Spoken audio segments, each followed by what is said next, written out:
Halo semuanya, ini adalah episode Jumat Filsafat ya. Jadi saya nggak tahu ya filsafat itu masih relevan atau enggak di zaman sekarang, atau mungkin relevan lagi di zaman sekarang, saya nggak tahu. Dan saya sendiri menggunakan filsafat itu pengganti agama ya. Aduh, ya saya udah ngomong sih banyak di podcast saya di Spotify tentang bagaimana cara saya menjalankan hidup dengan menggunakan aturan atau ajaran-ajaran filsafat gitu ya. Jadi filsafat yang saya pilih adalah filsafat Stoa atau filsafat Stoicisme gitu ya.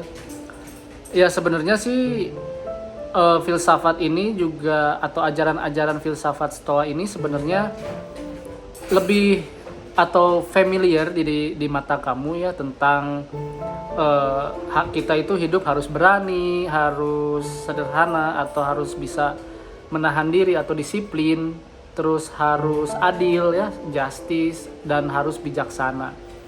Tetapi Stoa ini atau filsafat ini meyakinkan saya bahwa manusia itu sudah memikirkan tentang bagaimana caranya hidup sebelum agama diciptakan gitu. Saya rasa semua ajaran hidup dalam dunia ini atau di dunia ini gitu ya, semuanya mengarah kepada satu hal yang sama, yaitu bagaimana caranya manusia itu harus berperilaku secara baik gitu ya. Ketika manusia tidak berperilaku secara baik, maka dia itu akan merasakan hidup yang tidak baik juga gitu ya. Dan tentu saja cara-cara atau norma-norma yang diajarkan oleh stoicisme ini adalah cara untuk bertahan hidup gitu ya, bertahan hidup sebagai manusia yang atau sebagai manusia yang makhluk sosial gitu ya. Jadi filsafat ini atau filsafat Stoa ini mengajarkan kita bagaimana caranya kita bisa menjaga norma-norma dan etika di dalam lingkar sosial kita gitu, di dalam kehidupan sosial kita gitu ya. Apakah saya terbantu dengan filsafat yang saya pakai? Saya merasa terbantu sekali gitu ya. Saya merasa terbantu sekali. Yang paling ngebantu itu adalah ajaran yang mengajarkan saya untuk berpraktis hal-hal atau mengendalikan hal-hal yang berada di dalam kendali. Dan setelah itu stoicisme juga mengajarkan saya untuk selalu memegang virtues, yaitu yang saya tadi sebutkan, keberanian, lalu kedisiplinan atau keugaharian gitu ya, bahasa baru yang diperkenalkan oleh Om Henry Manampiring, lalu keadilan dan kebijaksanaan gitu ya. Jadi 4 virtue itu adalah, bagi saya itu adalah alat untuk hidup di dalam kehidupan saya sehari-hari.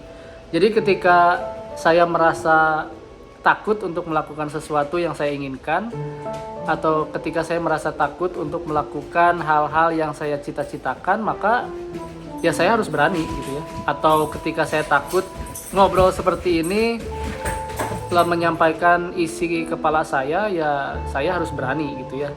Lalu ketika saya merasa hidup saya itu bermalas-malasan, ya saya harus melakukan virtue yang kedua, itu kedisiplinan gitu ya. Lalu keadilan itu, bagi saya keadilan itu adalah sesuatu yang harus kita lakukan, atau sesuatu yang harus saya lakukan dengan tepat gitu ya. Ketika saya berbicara seperti ini adalah, bagi saya adalah hal yang tepat untuk dilakukan, karena ya saya ingin menjadi atau ingin mendapatkan sesuatu dari media sosial gitu ya. Jadi ini adalah sesuatu hal yang tepat gitu, meskipun mungkin ilmu saya tidak terlalu banyak seperti filsuf yang lainnya yang belajar dari bangku kuliah dan belajar dari banyak buku gitu ya. Saya belajar filsafat atau mempraktekkan filsafat itu hanya 2 tahun gitu ya. Dan ini adalah ilmu yang saya punya sekarang, dan ini adalah pemahaman tentang stoicisme saya sekarang. Mungkin pemahaman saya tentang stoicisme besok atau 1 bulan lagi atau 1 minggu lagi akan berbeda dengan saya sekarang merekam video ini gitu ya. Dan yang keempat itu adalah kebijaksanaan gitu ya. Kebijaksanaan itu bagi saya, yang saya mengerti gitu, kebijaksanaan itu adalah menerima apapun yang tidak bisa dikendalikan. Seperti contohnya dari media sosial itu, saya tidak mengendalikan penonton saya berapa, saya tidak mengendalikan algoritma saya berapa gitu ya. Contohnya saya udah nge-podcast selama 2 bulan gitu, dan ada pendengarnya, dan itu juga stabil gitu pendengarnya. Saya tidak bisa mengendalikan itu, dan saya tahu dari YouTube channel ini pun gitu, saya upload video, bikin video, dan jumlah penontonnya itu terkadang saya tidak duga-duga gitu. Seperti video yang menurut saya itu tidak penting gitu ya, malah ada view-nya banyak sekali gitu. Tetapi ketika saya bikin video yang saya pikir itu adalah yang saya ingin lakukan, seperti bicara seperti ini ya, view-nya nggak seberapa banyak gitu ya. Jadi kebijaksanaan itu adalah cara saya atau alat yang saya gunakan ketika saya harus menerima hal-hal yang berada di luar kendali gitu ya. Ini juga sangat membantu diri saya ketika saya sekarang bekerja di rantau gitu ya, di luar Indonesia, dan saya bekerja di restoran di Amerika itu. Jadi gaji saya itu saya dapatkan dari uang yang dikasih oleh pengunjung di restoran gitu, atau tips gitu ya. Ketika saya memberikan servis yang baik, dan saya selalu memberikan servis yang sama kepada semua customer gitu ya, hasil dari tip itu tidak dalam kendali saya gitu. Yang berada dalam kendali saya itu adalah melakukan pekerjaan saya sebaik-baiknya gitu ya. Terkadang saya itu tidak mengerti gitu, terkadang kalau misalkan saya lagi sibuk gitu ya kan, lalu saya memberikan servisnya pun ala kadarnya gitu ya, tidak baik, tidak buruk ya, standar gitu, saya dapat tips yang besar. Tapi ketika saya all out gitu ya, ketika saya memang melakukan apa yang harus saya lakukan menurut standar restoran saya, ngasih tipnya malah kecil gitu. Jadi hal itulah yang membantu saya untuk mensyukuri rezeki yang saya dapatkan gitu ya. Despite saya melakukan hal yang baik atau tidak gitu ya, tetapi tentu saja kita harus, atau saya harus menggunakan virtue yang kedua, yaitu mendisiplinkan diri untuk melakukan hal yang baik gitu ya, dan juga harus berani untuk melakukan yang baik gitu ya. Jadi filsafat ini adalah filsafat yang